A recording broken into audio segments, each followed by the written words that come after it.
And welcome to exam वे। और आज हम शुरू करेंगे इतिहास यानी कि हिस्ट्री के बारे में, जिसका हम पहले चैप्टर से शुरुआत करने वाले हैं, जिसका चैप्टर नंबर 1 जो है वो आपका होने वाला है प्राचीन भारतीय इतिहास की जानकारी के साधन, यानी कि sources of ancient India and ancient Indian history.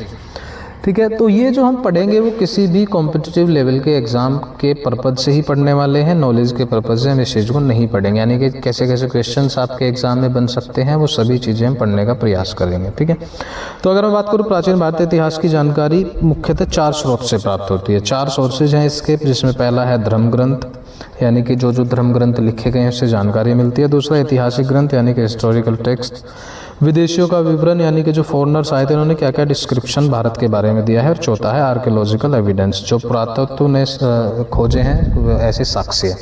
सबसे पहला जो है धर्म ग्रंथ, इससे शुरू करेंगे। और भारत का सबसे प्राचीन धर्म ग्रंथ आप जानते ही हैं वेद है, जिसके संकलनकर्ता कौन थे? महर्षि कृष्ण देवयापन वेद व्यास जी थे। ये एग्जाम में पूछा जाता है, याद रख लेंगे। आप लोग जानते हैं वेद हमारे कितने होते हैं? 4 होते हैं। जो 4 हैं ऋग्वेद, यजुर्वेद, सामवेद और अथर्ववेद। सबसे पुराना ऋग्वेद है और इसी से ही हम जो है शुरुआत करेंगे। इन चारों वेदों को संहिता कहा जाता है। ये एग्जाम में कई बार पूछा गया है, नोट कर लेंगे। तो ऋग्वेद से हम लोग शुरुआत करते हैं।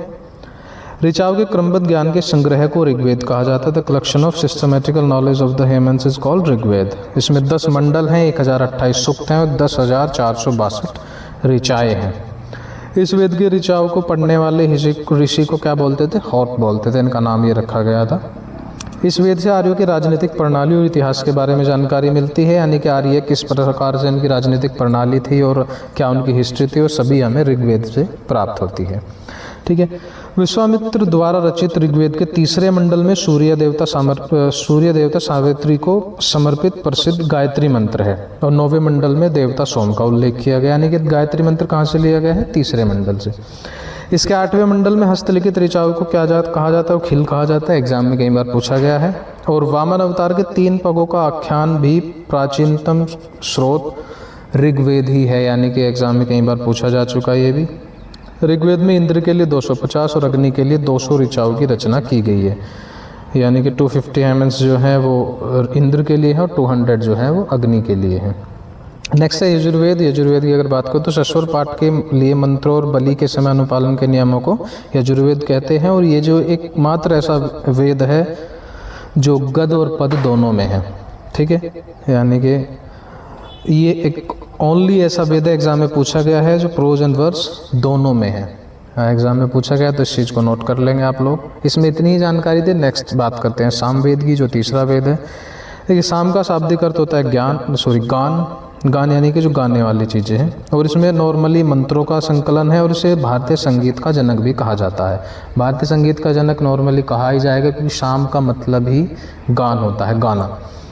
ठीक है, तो भारतीय संगीत का जनक किसे कहते हैं? वो आपके सामवेद को बोलते हैं।